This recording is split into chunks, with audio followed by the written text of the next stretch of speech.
Hey everybody, this is producer Brian, and before we get this week's episode started, we just wanted to say that World Password Day is Thursday, May 5th this year, but in reality, every day is Password Day.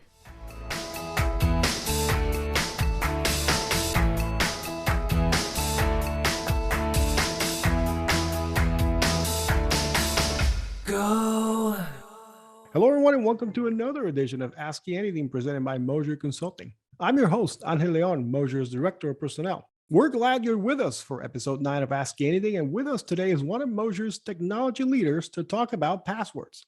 Why are passwords so important? What makes a good password? What is password hygiene? Yes, password hygiene. You got that right. All of that and much more will be discussed with Alexander Johnson, who is my guest today on Ask You Anything. Alexander is a technology leader within the Emerging Solutions Department on our Business Services Division with a combined 12 years of enterprise and global technology experience. Alexander's experience has had a focus on governance, risk and compliance, information assurance, and cybersecurity. Outside of work, he considers himself a jack of all trades that enjoys all things from architecture, travel, sports, music, animals, etc. He is also a big foodie that believes that one of the best ways to experience life is through our taste buds.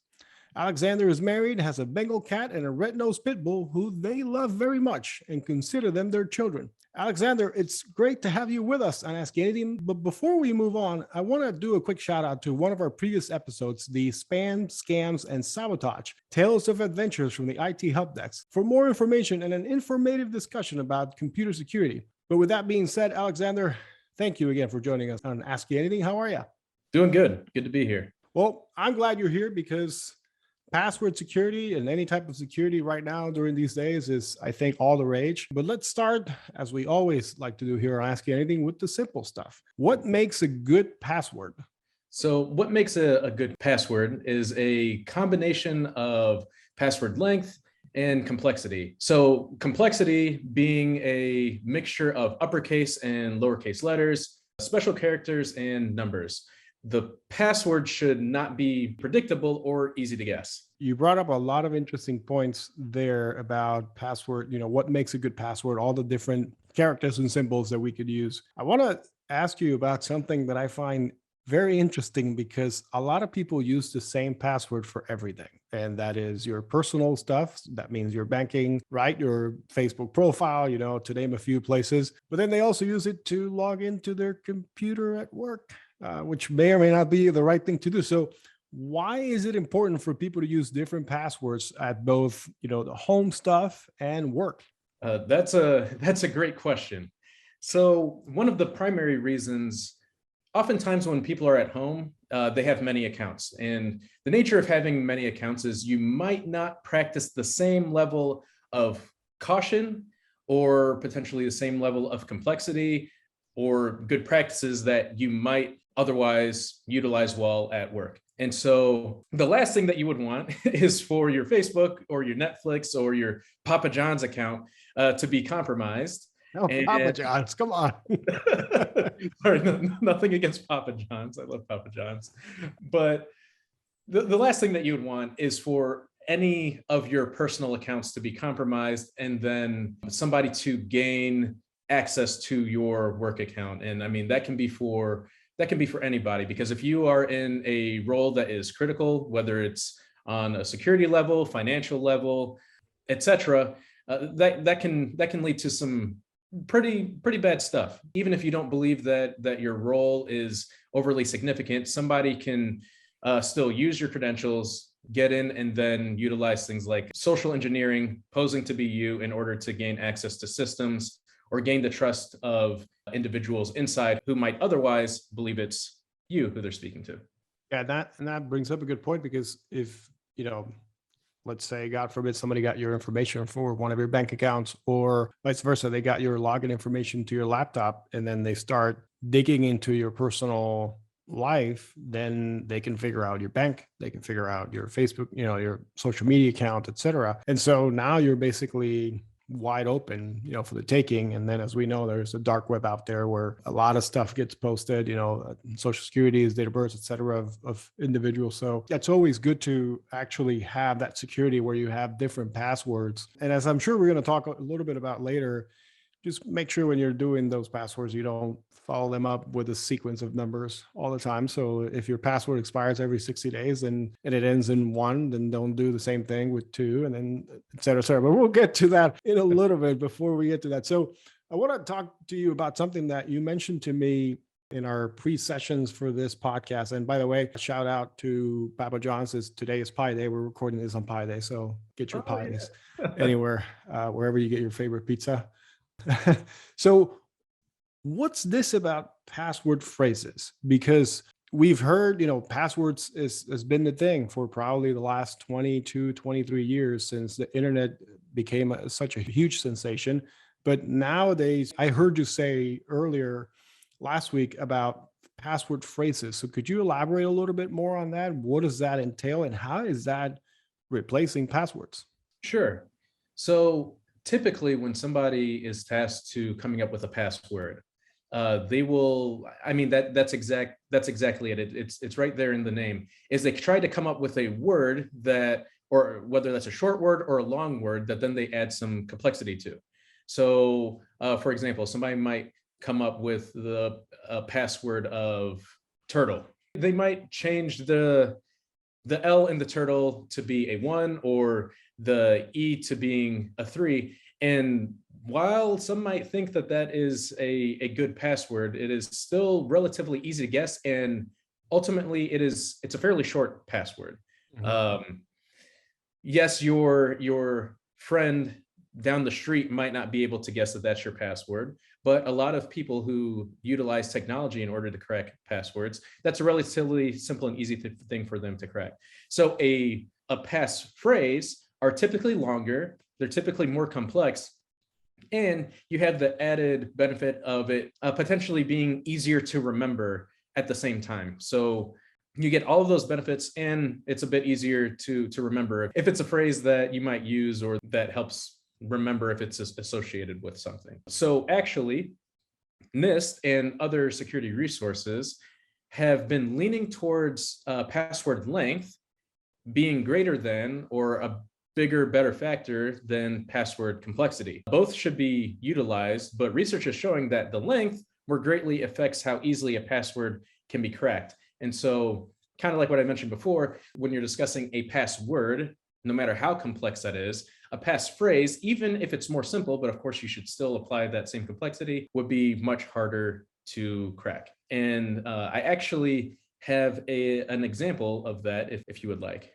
Yeah, no, absolutely. So there's actually a website called security.org, and they have a page called How Secure Is My Password? And it has some type of algorithm that will kick back how much time it would take a computer with today's technology to crack said password. Mm-hmm. So for example, let's use the example that we just used earlier. So if I were to say that my password is turtle with a capital T, U-R-T-L-E, lowercase, today's technology says that it would take only 400 milliseconds to crack said password.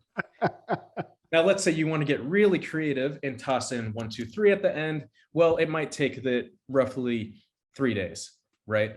And so that's in password length. So let's back up a little bit. So let's say that I wanted to make just turtle more complex, and I did TUR and then replace the L with a 1 and then L3, like I mentioned earlier. So that is a more complex password than what I just said, turtle 1, 2, 3. But turtle 1, 2, 3, it said roughly 3 days to crack. Turtle, even with a higher complexity, takes approximately 1 second to crack.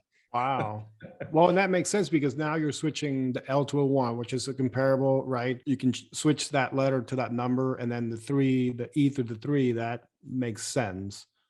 Right. Now, so let's use a passphrase, for example, and we're going to, we're not even going to add much complexity, but just to show you some of the difference, we are going to change it to I, capital, and then lowercase, really, capital L, love, capital T, turtles. So that is a passphrase. I did not include any numbers. I did not include any special characters. I used a few upper and lowercase, and it is a very simple phrase. I really love turtles. According to their algorithm, that would take approximately 300 trillion years to crack with Wow. the current technology based off of the length. Yeah, because you only did a couple of higher case letters and then just switch. I really love turtles. That's a capital I, right? What were the other capital letters? My passion. L's. I think there was an L there in love. Yeah. Yes. So Yes, so exactly. basically the complexity is kind of there, but the longevity of the phrase, just how long it is, that's what basically I'm sure determines how long it would take to crack it. Now I'm sure that if you add, symbols like a hashtag or an ad or something, that would make it even more complex. And then the fact that it's that long, it just makes it super harder to crack. Exactly. In fact, we can try that right now. If you add just a 9, a 1, and then an exclamation mark, and let's say a hashtag. Someone much smarter than me created this algorithm, but according to this algorithm, it's saying that it would take 19 septillion years to crack that. There you go, kids. Septillion. We're up to septillion. I didn't even know. I didn't even know that was a thing. So. So let's jump in on something that we also talked about in our pre-meeting for this, and that's password hygiene. We've heard that phrase before. For those of you who have not heard it, you should Google it. It's a fascinating what you can find out there. But that sort of ties into a good password rotation. So is it good to rotate your password? Password rotation is actually a little bit of a catch-22. Mm-hmm. So it is good in general to rotate your passwords. But that's only if you are keeping up with complexity and length requirements while not sacrificing quality. Once again, NIST has actually provided guidance saying that it is better to have one long, complex, secure passphrase rather than constantly changing a mediocre, simple to change type of password. And so let me break that down a little bit, because I know that it has been common practice to rotate passwords. And it's not that it's a bad practice, but here's kind of what happens. So let's say that I make a password, and this is a terrible password in itself, but I'm just going to use it because it's easy for the example. So let's say that my password is password 12, right? If I have to rotate, since oftentimes when you're rotating passwords, your system has requirements that you can't be the exact same password, and it stores those passwords. Oftentimes people will make a simple change so that over time they don't start getting confused. So they might change their password from being password 12 to password 123, or they might change it to being, as you mentioned earlier, if this is the 6th month of the year, I'm going to make it password 6. Or something along those lines. And so it's actually the overall method that people are using to change them that maybe they might get a little bit lazier on, because if you have a number of different systems that you keep on having to do this. So let's say, for example, picture this. At work, you have your email system or just whatever you use to log into your accounts, and you have one password there that you have to change every 30 days. Then let's say that you have your social media at home. Let's say you have 3 different social media sites and you have to change those. And then let's say that you're working with a vendor and you also have to change that. That is 5 different passwords that you have to keep track of. And then that you would also have to change and them not be the exact same. So I think what some people might typically do is they might be like, okay, well, maybe I'll just use my passwords from home at work. And then we're kind of breaking that rule that we just established earlier of how you shouldn't do that either. And then if they don't want to do that, in order to maybe make it a little bit more simple for themselves, they might then make their passwords easier, or they might start writing them down and putting them in places that are easily accessible. Yeah. And then you can kind of see how that can cause problems. Yeah, that's no good. Don't write your passwords anywhere. Never. Don't do it. Don't do it. Don't write them on your phone. Don't write them on a sticky note on your desk. Don't do that, please. Yeah. So rotate. What an interesting topic. Rotating passwords. And like I was mentioning earlier about the fact that we change passwords, 60, 90 days on most places, on your work. That's a security feature that more employers are adopting or have adopted through the years. So the key thing about that is to make sure that when you do that, you don't, like, to use your example, password 12, you don't go, okay, it's my 90th day, I have to switch my password. Okay, here we go, password 13. Don't do that either. Yes.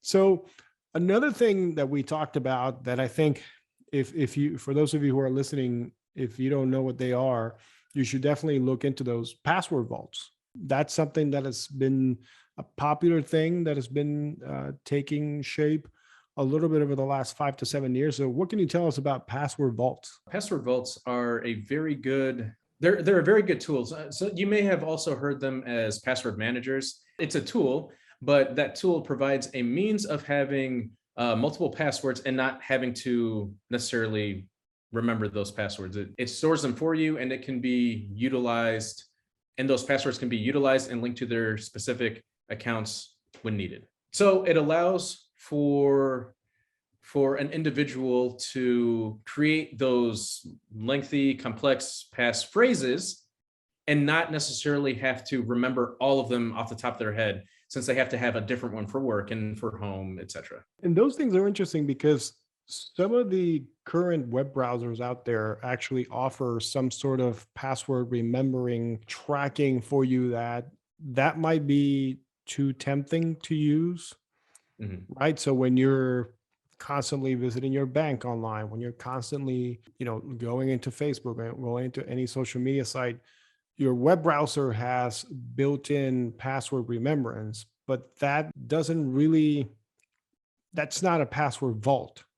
It's Right. just a place to store your passwords. And anybody that would have access to your computer or would even hack into your, I don't know, one of the main ones, Chrome, and you've got your Google account connected to that. If they were able to get into your Google account, then they're going to be able to get to that. Right. So it's very interesting because password vaults do provide that extra layer of security without having to actually be built in to your computer. They're part of their own, basically their own infrastructure that protects your password beyond what you get from some of your browsers right now, that whenever you log into a site, the first thing that pops in is that, do you want us to remember this password? Yes or no?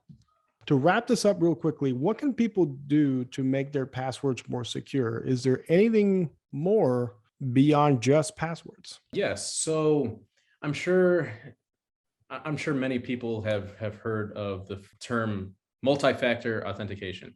And Mhm. so how multi-factor authentication works is you have something that you know, which could be your password, and then potentially something that you are or that you possess. And so utilizing multi-factor authentication is just another step of security that somebody can use in order to make their accounts more secure. Um, for example, if you try logging into maybe a home account, a home email account, I guess we can use Google. If you try logging into your Google account, Google actually has a function that will ask if you'd like to receive a text message after you try to log in. And it also remembers and recognizes devices. So going back to that principle of something you have or something you are or something is your password. Something you are, it recognizes your machine, and then potentially something else you have that can be a authentication code or a token that is sent to you via text message, phone call, another email, etc. It really depends on the type of service that you're using, that you would also have to enter in order to access your accounts. And why that's a good thing is, let's say that your information is somehow compromised and somebody in another state or another town, whatever, tries to access your information. They know your credentials, they know your email, they know your password, and they put that in. If set up appropriately, rather than them just being able to get in, that will go to directly to your phone and it'll say, hey, you're trying to log in here, here's an authentication number. And that should alert you, and you could be able to say, well, wait, I was never trying to access my account. Is somebody trying to access my account? And if they've gotten this far, then potentially they know my credentials. Mhm. And so then that can alert you to go in and change your credentials so that you can change your password, etc. Yeah, MFA is really important, and it's been out there for a little while. I mean, I know that a lot of places, like you mentioned, Google, a lot of banks have adopted it so that when you're trying to log in through either a website or even through the app on your phone, I know that my bank, beyond MFA, it also works with Face ID with my phone. So every time I try to log in, if I don't show my face or I don't have my phone passcode, like, with people now wearing masks, if you don't have that phone passcode, then you're not getting into the bank on my phone. So it's another interesting tool, another interesting thing that we have to protect us, to basically protect our information, protect our passwords. Yeah, absolutely. That's totally right. All right. Well, we'd like to thank Alexander Johnson for joining us this week to talk about the importance of passwords. Alexander, it's been great to have you with us, and we look forward to hearing you again here on Ask You Anything. Great. Yeah, it was great to be here, and look forward to hopefully being back in the future. All right. Thank you. Thanks. Once again, we'd like to thank Alexander Johnson for joining us this week to talk about the importance of passwords. Ask You Anything will be back next week with another episode, continuing to dive deeper with our resident experts and what they're currently working on.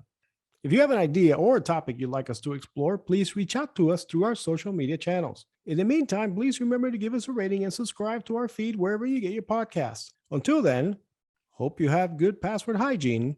So long, everybody.